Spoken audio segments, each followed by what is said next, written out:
Evangelho de Mateus 14, do 22 ao 33, que diz assim: logo em seguida, Jesus insistiu com os seus discípulos que voltassem ao barco e atravessassem até o outro lado do mar. Enquanto ele despedia as multidões para casa, Jesus subiu sozinho ao monte a fim de orar. Quando anoiteceu, ele ainda estava sozinho. Enquanto isso, os discípulos distantes da terra firme lutavam contra as ondas, pois um vento forte havia se levantado. Por volta das 3 da madrugada, Jesus foi até eles, caminhando sobre as águas. E quando os discípulos viram caminhando sobre as águas, ficaram aterrorizados. É um fantasma, gritavam eles, cheios de temor. Imediatamente, porém, Jesus lhe disse: não tenha medo, coragem, sou eu. Então Pedro gritou: se é realmente o Senhor, ordene que eu vá caminhando sobre as águas até onde está. Venha, respondeu Jesus. Então Pedro desceu do barco e caminhou sobre as águas em direção a Jesus. Mas quando reparou o vento forte e as ondas, ficou aterrorizado. Começou a afundar e gritou: Senhor, salva-me! No mesmo instante, Jesus estendeu a mão e o segurou. Como é pequena a sua fé, disse ele. Por que duvidou? Quando entraram no barco, o vento parou. Então, os outros discípulos, abençoe a palavra dele, que o Senhor venha mesmo, em nome de Jesus, encher o teu coração, encher o nosso coração da palavra dele, que é a palavra que salva, que alimenta e que restaura. Nesse texto, Jesus, ele revela aos seus discípulos o poder dele, como ele é poderoso, não apenas para saciar a fome, não apenas para alimentar o povo. Por que estou dizendo isso? Porque nos versículos anteriores, você vai ver Jesus fazendo a primeira multiplicação dos pães e dos peixes.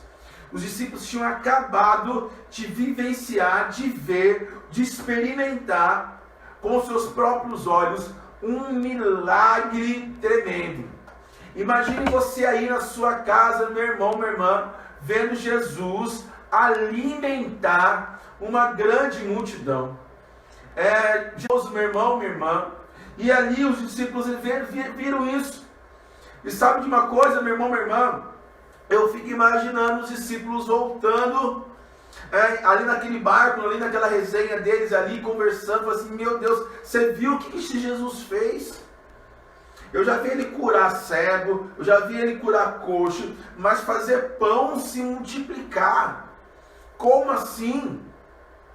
Como assim? Ver o alimento sendo multiplicado? Isso é algo tremendo. Isso é algo maravilhoso. E estou dando um parênteses, o tema da palavra de terça-feira que eu vou estar ministrando é sobre a multiplicação. Então fica ligado aí, na próxima terça-feira, aqui no Facebook, estarei trazendo uma palavra sobre multiplicação. Então, voltando, os discípulos estavam ali falando sobre isso, conversando sobre isso, e eles ali falaram assim: meu Deus, que coisa maravilhosa é essa? Só que aí, Jesus estava prestes a revelar para eles algo maior ainda, ou algo tão grande quanto.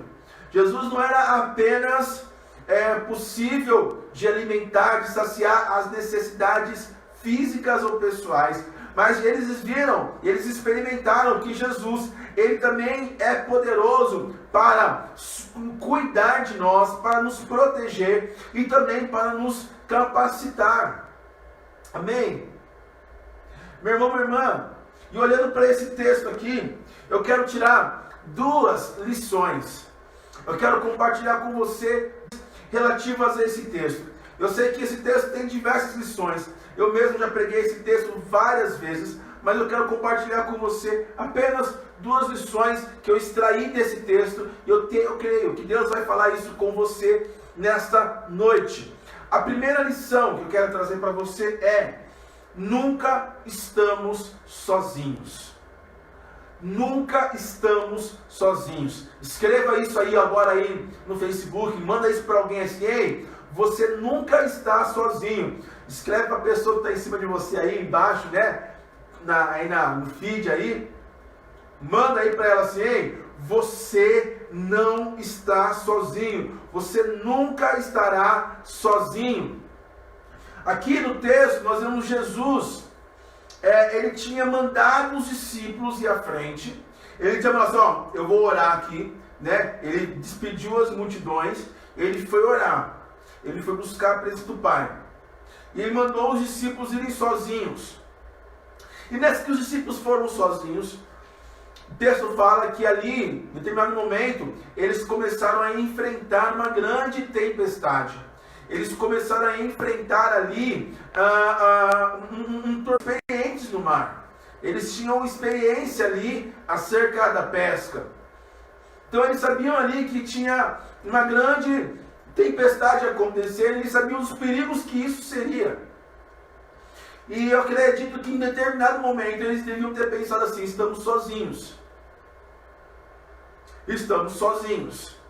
Mas para surpresa deles, grande surpresa, Jesus foi até eles.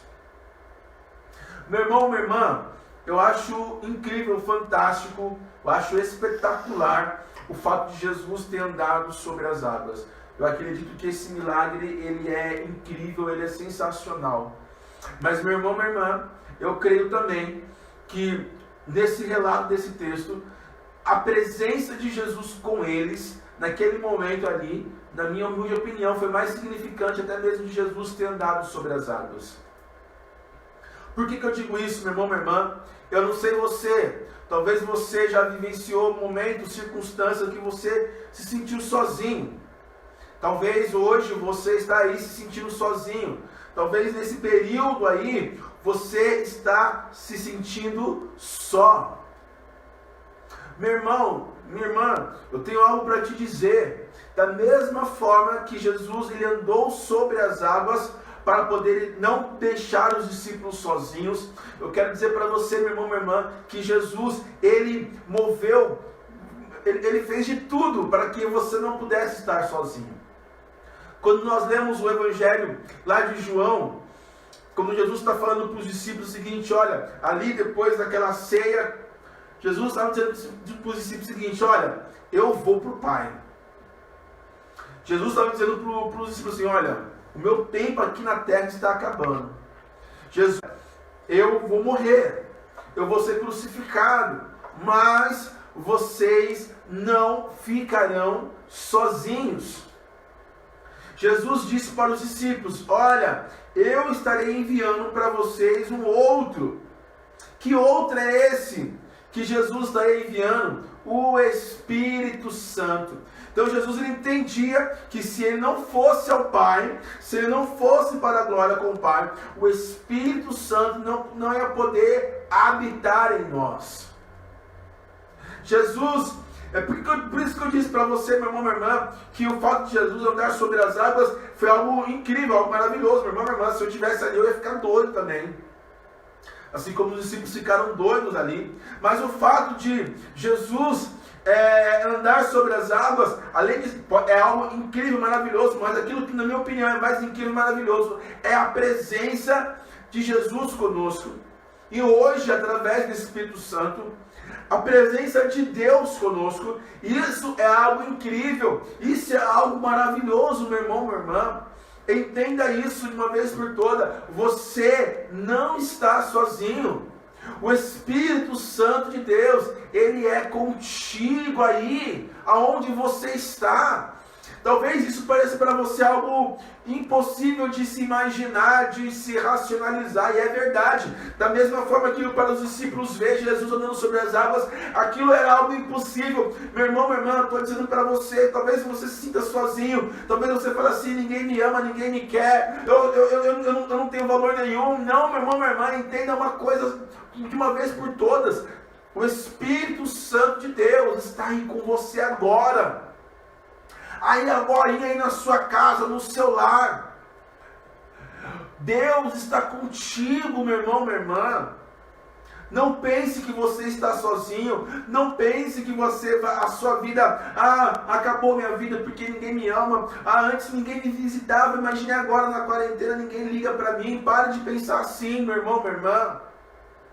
Entenda de uma vez por todas, o Espírito Santo de Deus está contigo. Talvez você está aí passando por uma grande tempestade. Talvez você está passando por uma grande tribulação. Aí talvez você fala assim, ai pastor, já não bastava a quarentena, está acontecendo isso, está acontecendo aquilo comigo. Ah, meu irmão, minha irmã, olha, entenda uma coisa, o Senhor, Ele é contigo. Ele é com você. Ele está aí com você, meu irmão, minha irmã. Entenda isso. Então a primeira lição que eu quero compartilhar com você acerca desse texto é isso. O Senhor é contigo. Amém? Então escreva isso para alguém aí, ó. Você não está sozinho. O Senhor é contigo. O Espírito Santo de Deus está com você aí. Escreva isso para alguém aí, ó. Fala assim para alguém assim, olha, se for preciso, o Senhor vai até você andando sobre as águas. Se for preciso, o Senhor vai mover céus e terra para que você saiba e entenda e compreenda que você não está sozinho. E se você for mais ousado ainda, diga para alguém assim, olha, você não está sozinho, e além de o Senhor estar com você, eu estou contigo. Escreva isso para alguém aí, amém? A segunda lição, meu irmão, minha irmã, que eu quero compartilhar com você é: não tire os olhos do Senhor. Eu vou repetir: não tire os seus olhos do Senhor. Escreva isso aí também. Por que eu estou falando para vocês escrever isso aí? Para que você, olha, não esqueça disso. Porque são palavras preciosas. Então escreva aí, compartilhe, escreva aí nos comentários. Olha, eu não posso tirar os meus olhos de Jesus. Por quê, meu irmão, minha irmã? Nós lemos no texto que os discípulos ali estavam com medo, porque eles viram ali alguém andando sobre as águas. Eles viram algo andando sobre as águas. Eles já estavam movidos pelo medo da tempestade. E aí eles veem algo, eles veem um vulto, eles veem alguma coisa ali. E a primeira coisa, a primeira atitude, a primeira reação deles em relação àquela coisa que eles estavam vendo, eles gritaram: é um fantasma, só pode ser. Só pode ser um fantasma, isso não é normal, isso não é natural, porque não pode ser um homem andando sobre as águas. Isso para eles era algo muito surreal. E a primeira coisa que eles fizeram é gritar: é um fantasma. E aí veio a palavra de Jesus: ei, calma, não tenha medo, sou eu. Fica tranquilo. A minha versão diz: tenha coragem. E aí aparece Pedro. Aí Pedro ele fala: se é o Senhor mesmo, que eu possa ir andar sobre as águas com você, com o Senhor. E nessa ousadia de Pedro, Jesus falou para ele: então vem. E aí o texto fala que Pedro desceu do barco e foi andando até Jesus. O texto fala também que quando Pedro começou a olhar a tempestade, quando ele percebeu ali tudo que estava acontecendo, o texto fala que ele começou a afundar. Olha só que interessante aqui, meu irmão, minha irmã. Duas coisas que eu quero dizer para você acerca disso. Primeira coisa é: Jesus não parou a tempestade para Pedro andar sobre as águas.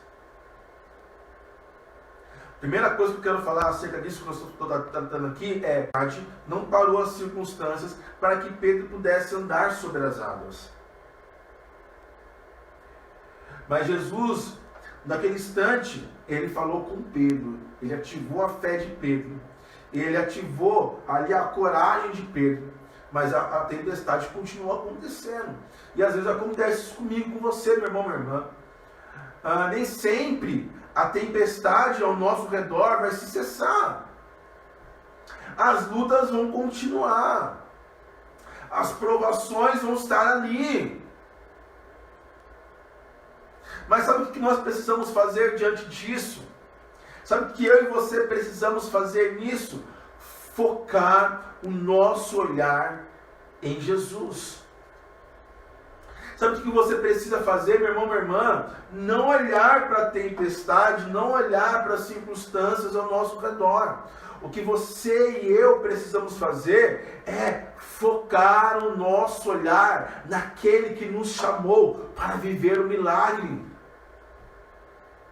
Você e eu precisamos focar naquele que tem toda a autoridade, naquele que é capaz de alimentar uma multidão e naquele que é capaz de andar sobre as águas. Eu e você, meu irmão, minha irmã, diante das lutas, das adversidades que nós temos passado, diante das crises que nós estamos vivendo, meu irmão, minha irmã, não perca o foco. Não tire os seus olhos dele, não tire os seus olhos do Senhor. Meu irmão, minha irmã, talvez você está olhando aí para as tempestades, e eu estou te chamando para acordar. Ei, acorda! Olha para Cristo! Olha para Ele! Você acha, meu irmão, minha irmã, que Jesus ele vai te abandonar? Você acha, meu irmão, diante de tudo que Ele fez por nós, diante de todo o plano da salvação, você acha que o Senhor vai te abandonar? Não, meu irmão, minha irmã, então foque seu olhar em Cristo. Porque a partir do momento que você começar a olhar as circunstâncias, você vai afundar. No momento que você começar a afundar, isso significa que você, melhor dizendo, se você já está afundando aí, isso significa que você não está olhando para Cristo. Tanto que Jesus, ele chega para Pedro, ele resgata Pedro, pega Pedro pelas mãos, e aí ele olha para Pedro e fala assim: cara, por que você duvidou, cara? Por que você não continuou olhando para mim? Por que você não continuou olhando focado em mim? Porque se você estivesse focado em mim, você ia voltar comigo andando sobre as águas. Você ia entrar no barco ali, você ia continuar desfrutando do milagre. Por que você parou de olhar para mim? E assim Jesus está perguntando para você hoje: meu irmão, meu filho, por que você parou de olhar para mim? Por que você parou de crer nas minhas palavras? Por que você parou de crer nas minhas promessas? Por que você parou de crer no meu poder? Por que você deu mais moral para as circunstâncias ao invés de crer na minha palavra? Quantas e quantas vezes, meu irmão, minha irmã, a palavra do Senhor está dizendo para a gente: avança, fica firme, não se entristeça o vosso coração, venha descansar em mim. E a gente está olhando para as circunstâncias, a gente está olhando para outras coisas. Quantas e quantas vezes, meu irmão, minha irmã, nós estamos assim? E nessa noite Jesus está dizendo para mim e para você: para de olhar para as tempestades e olhe para mim. Olhe para mim. Olhe para Jesus, meu irmão, minha irmã. Não tire os seus olhos dele. Não tire os seus olhos da palavra dele. Não tire o seu olhar daquilo que Deus tem para você. Daquilo que Deus tem falado para você. Talvez você está achando que está sozinho ainda. Talvez você já faz tempo que não olha para Cristo. Mas sabe uma coisa que eu quero dizer para você? Por mais que você se encontre assim, o Senhor está com as suas mãos estendidas para você, para te levantar, para te restaurar. Jesus está estendendo a mão para você nessa noite, para dizer para você o seguinte: ei, volta para o barco, vamos lá, vamos seguir em frente. Vamos continuar caminhando comigo. Por mais que você se sinta sozinho, por mais que você se sinta, por mais que você não está mais olhando para Cristo, não está para Cristo, não está mais focado naquilo que Deus tem para você, hoje é tempo, hoje é dia de pegar nas mãos do Senhor e dizer: Senhor, vamos começar de novo. Vamos lá, Deus. Eu não quero mais esmorecer. Eu não quero mais desanimar. Eu quero permanecer firme contigo. E se assim você deseja, se isso tem a ver com você, se você acredita que isso tem a ver com você, com aquilo que você está vivendo, eu quero convidar você a orar comigo nessa noite. Eu quero convidar você a orar, a fazer uma oração comigo de entrega. Eu quero convidar você a orar pedindo para que o Senhor venha segurar novamente na sua mão.